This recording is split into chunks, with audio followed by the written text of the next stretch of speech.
तरफ देश नव वर्ष की यहाँ पर शुभकामनाएं लोगों को प्रेषित कर रहा है। तमाम देशवासी जिस तरीके से अपने जो है मिशन में जुटे हुए हैं, तो दूसरी तरफ देश के लिए एक गमगीन माहौल भी है कि 26 दिसंबर को जिस तरीके से देश के पूर्व प्रधानमंत्री डॉक्टर मनमोहन सिंह का निधन हो गया था, उसके बाद केंद्र सरकार ने ऐलान किया था कि अगले 7 दिनों तक राष्ट्रीय शोक का ऐलान किया जाता है। लिहाजा अब खबर आ रही है हरियाणा पंजाब खनौरी बॉर्डर से, जहां पर पिछले 36 दिनों से एसकेएम किसान नेता जगजीत सिंह डल्लेवाल जो है आमरण अनशन पर बैठे हुए हैं। लगातार वो सरकार से मांग कर रहे हैं कि वर्ष 2021 में जो किसान आंदोलन चल रहा था, उस दौरान सरकार ने जो किसान नेताओं से बातचीत की, उसके बाद जो वादे प्रधानमंत्री नरेंद्र मोदी के द्वारा किए गए, उन वादों को अभी तक पूरा नहीं किया गया है। और ऐसे में किसान की लगातार दुर्दशा के पीछे केंद्र सरकार जिम्मेदार दिखाई देती है, क्योंकि लगातार जो मांगे उठ रही है एमएसपी निर्धारण करने की, जो 750 किसानों की शहादत हुई थी, उनके परिवारों को यहाँ पर आर्थिक रूप से जो है समृद्धता देने की, और इसके साथ साथ तमाम वो मुद्दे जिनको लेकर के भूमि अधिग्रहण जैसे कानूनों में जो अड़चने आ रही हैं, उन पर किसान यहाँ पर कमजोर दिखाई देता है। इन तमाम मुद्दों पर चर्चा करेंगे। मेरे वरिष्ठ सहयोगी अमन जी मेरे साथ मौजूद है। सर, जगजीत सिंह डल्लेवाल वरिष्ठ किसान नेता किसी पहचान के मोहताज नहीं है, लेकिन पिछले 35-36 दिनों से जिस तरीके से वो अनशन पर बैठे हुए हैं, केंद्र सरकार का कोई डेलीगेशन उनसे मुलाकात नहीं कर रहा है। सुप्रीम कोर्ट में जाते हैं किसान नेता, वहां से पंजाब सरकार को फटकार सुप्रीम कोर्ट के द्वारा लगाई जाती है कि उनकी स्वास्थ्य स्थिति की जो जिम्मेदारी है वो पंजाब सरकार की है।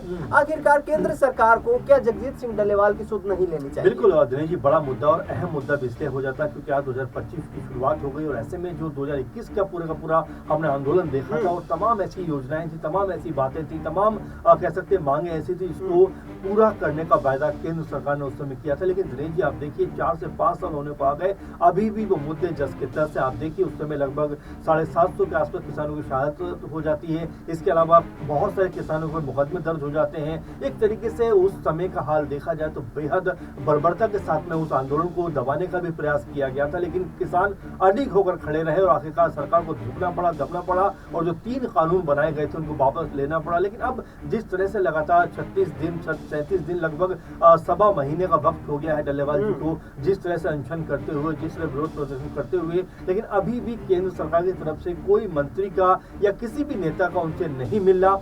कई तरह की चीजों की तरफ इशारा करता है। देखिए, अभी मैं सुबह ही पढ़ रहा था कि जो कृषि मंत्री शिवराज सिंह चौहान कह रहे हैं कि भाई 2024 जो था वो हमारे लिए काफी बेहतर रहा, किसानों के अंदर जो है समृद्धि आई, आत्मनिर्भरता आई, और उनकी जो जिस तरह से कह सकते हो कि कमाइयों में बढ़ोतरी केंद्र सरकार की तरफ से की गई। लेकिन ये जमीनी स्तर पर दिनेश जी कहीं नजर आता नहीं। आप देखिए, किसानों की मांग अभी भी एमएसपी को लेकर वही की वही है। अभी भी लोग यही कह रहे हैं कि भाई जितना दाम जो है वो पूरा फसल उगाने में लगाते हैं, उसका कह सकते हैं कि रिटर्न उनको उस लेवल पर नहीं मिलता। एमएसपी तो सीधा यहाँ पर C250 का फॉर्मूला है ना, और जो केंद्र सरकार की कमेटी थी, स्वामीनाथन आयोग की जो कमेटी, उसी के द्वारा ये फॉर्मूला जो है वो रिकमेंड किया गया था। अभिमन्यु कोहाड़ का एक बयान सुनवाते हैं, उसके बाद चर्चा करेंगे। भाई सारे भाइयों हाथ जोड़कर राम राम, सत श्री अकाल। आज भाइयों सरदार जगजीत सिंह डल्लेवाल जी के आमरण अनशन का 36वां दिन है, और सरदार जगजीत सिंह डल्लेवाल जी ने 5-6 दिन पहले एक भावना अपनी व्यक्त करी थी। उनकी ये भावना थी कि भाई मैंने अपनी जिंदगी के 44 साल जिस किसान समाज की, किसान कौम की सेवा में लगा दिए, मैं उनके एक बार दर्शन करना चाहूँ सारे के, क्योंकि वो भी इस बात न समझे है, आप भी समझे, आप भी सारे समझते होंगे कि जो बड़े बड़े डॉक्टरों की रिपोर्ट आ रही है, उस रिपोर्ट के अनुसार कदे भी कोई भी अनहोनी हो सके है। तो डल्लेवाल साहब भी उस बात में अंदर तक महसूस करे हैं, इसलिए उनके मन की भावना है कि एक बार वे सारे किसानों के दर्शन करें। पूरे देश से किसानों को न्योता दिया गया है कि वो 4 जनवरी को सुबह 10 बजे तक खनौरी मोर्चे पर अधिक से अधिक संख्या में पहुंचे। और मैं तो प्रार्थना करूंगा, खासकर अपने हरियाणा वाले साथियों से प्रार्थना करूंगा, अपने पूरे परिवार के परिवार लेकर आओ। भाई, वो सारा हमारा परिवार है।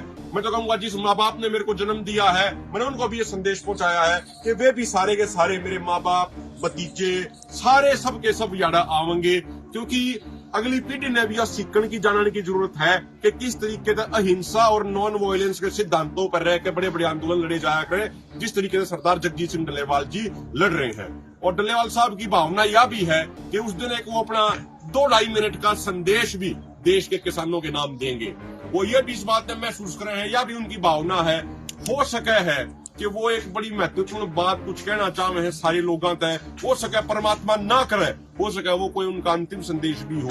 तो इसीलिए हाथ जोड़ के प्रार्थना है, जिस तरीके से स्थिति बिगड़ती जा रही है, डॉक्टरों ने उनका बोलना बिल्कुल बंद करा रखा है। हो सके 4 तारीख के बाद वे ज्यादा बोल भी ना पावे, डॉक्टर बिल्कुल उनका बोलना बंद करा दें, क्योंकि उससे भी एनर्जी वेस्ट हुआ है। इसीलिए आपसे हाथ जोड़ के प्रार्थना है, 4 जनवरी ने सारे साथी अपने परिवार के लिए अधिक से अधिक संख्या में सुबह 10 बजे तक खनौरी किसान मोर्चे को पहुंचो, जहां अपना आंदोलन चल रहा है। और मेरी रिक्वेस्ट है, भाई देर मत करो, आज अपने गांव इकट्ठे कर लो, अपने गामा की मीटिंग बुला लो, और गामा की मीटिंग बुला के पूरे गांव में इकट्ठा करके सर्वसम्मति तो फैसला लो कि भाई 4 तारीख ने सुबह 10 बजे तक हमने चलना है। गांव की मीटिंग बुलानी बहुत जरूरी है, पूरा गांव का गांव इकट्ठा होगा जब काम चलेगा। हरियाणा की हाजिरी हमें पूरी चाहिए। और खासकर मैं एक बात यह भी आपने याद दिलाना चाहूंगा कि जब 2020-21 का आंदोलन चल रहा था, वो आंदोलन अंतिम समय पर आ गया था। बहुत सारे नेता ने बहुत जल्दी जाने की तैयारी कर रहे थे कि भाई जल्दी से चलो। उस समय हरियाणा वाले साथियों ने यह बात कही थी कि डल्लेवाल साहब पूरे सारे साथियों तक कही थी कि भाई हमारे ऊपर 48,000 मुकदमे अब तक रह रहे हैं, उन मुकदमे का समाधान हो बिना आप क्यों उल्टे चले जाओगे। तो डल्लेवाल साहब ने सबसे पहले खड़े होकर यह बात कही थी कि मेरे संगठन की 2000 ट्रैक्टर ट्रैली आ रहे हैं, जब तक हरियाणा के एक मानस का मुकदमा नहीं हट जाएगा तब तक हमारी एक भी ट्राली उल्टी नहीं जाओगी। उसके बाद और भी लीडरों ने यह बात कही। तो हाथ जोड़ के प्रार्थना है, 4 तारीख ने 4 जनवरी ने डल्लेवाल साहब की भावना है, आप सबके दर्शन करने की उनकी भावना है, आपको कोई महत्वपूर्ण संदेश देने की उनकी भावना है। इसीलिए पूरे देश भर से और खासकर हरियाणा के कोने कोने से जो साथी हैं वो अपनी आज तक गांव इकट्ठा करके, कल गांव इकट्ठा कर लो, आज इकट्ठा कर लो, अपने पूरा डल्लेवाल साहब का बड़ा फोटो लगा के और नीचे हरियाणा लिख के अधिक से अधिक संख्या में खनौरी मोर्चे पहुंचो। और 10 बजे तक पहला पहुंच लियो, क्योंकि उसके बावजूद सारे रोड जाम हो जाएंगे, फिर गाड़ी दूर दूर खड़ी करके आनी पड़ेगी। आप सबका बहुत बहुत। तो सुना अभिमन्यु कोहाड़ जो लगातार ये कह रहे हैं कि डल्लेवाल साहब की जो शारीरिक स्थिति है वो कमजोर होती नजर आ रही है, और आगामी दिनों में हो सकता है कि वो आमरण अनशन पर ही अपना दम तोड़ दे। अमन जी, जिस तरीके से जगदीप धनखड़ उपराष्ट्रपति ने ये बयान दिया कि डल्लेवाल से बात की जानी चाहिए, यदि उनकी यहाँ पर आकस्मिक मौत हो जाती है तो ये किसान आंदोलन उग्र होता हुआ नजर आएगा। ऐसे में क्या सोचते हैं इस पूरे मुद्दे को लेकर? बिल्कुल दिनेश जी, आपने बिल्कुल बात बताई, क्योंकि जिस तरह से हम देख रहे हैं लगातार जो डल्लेवाल हैं एक तरीके से 36-37 दिन से भूख हड़ताल पे हैं, एक तरीके से जिद करके बैठे हैं कि उनकी मांगों को जब तक पूरा नहीं किया जाएगा जब तक वो उठेंगे नहीं। और उसको लेकर केंद्र सरकार ने जिस तरह से अपने कानों के अंदर तेल डाल लिया है उस तरफ सुध करना नहीं चाहती। वो कहने के सवालों के घेरे में, इसके अलावा पंजाब सरकार को लेकर जिस तरह से कोर्ट ने कहा है कि भाई आपको सूद लेना चाहिए, तो कुल मिलाकर यहाँ पर जो डल्लेवाल की स्थिति है वो बेहद सोचनीय बनती चली जा रही है। और साथ में जो उनके बहुत सारे लोग बैठे हुए हैं, और देखिए जाहिर बात है कि यहाँ पर अगर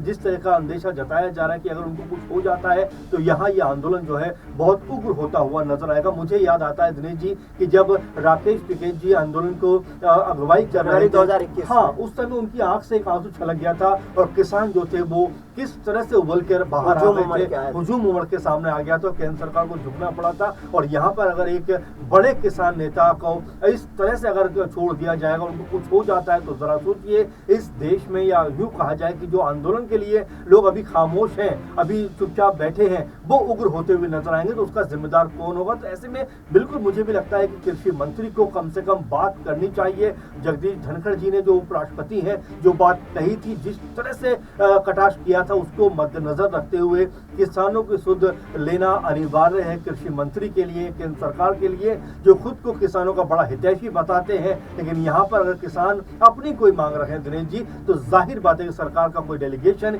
या सरकार का कोई मंत्री या कोई भी ऐसे बड़े ओहदे पर बैठे हुए लोगों को बात करनी चाहिए, ताकि समस्या का समाधान निकलता हुआ नजर आए। और बड़ा सवाल ये भी खड़ा हो जाता है ना कि पिछले करीब 1 साल से, क्योंकि 12 जनवरी को इस किसान आंदोलन 2.0 को 1 साल पूरा हो जाएगा, और पिछले 1 साल से किसानों से कोई बातचीत यहाँ पर सरकार के द्वारा नहीं की जा रही है। तो ये कहीं न कहीं चिंता का विषय है, और आगे आने वाले वक्त में यहाँ पर कहीं ना कहीं केंद्र सरकार के लिए गले की फांस भी बनता हुआ नजर आ सकता है। अमन जी, आपने तमाम जानकारी साझा की, बहुत बहुत शुक्रिया। देश दुनिया की तमाम बड़ी खबरों के लिए आप देखते रहिए SPN 9।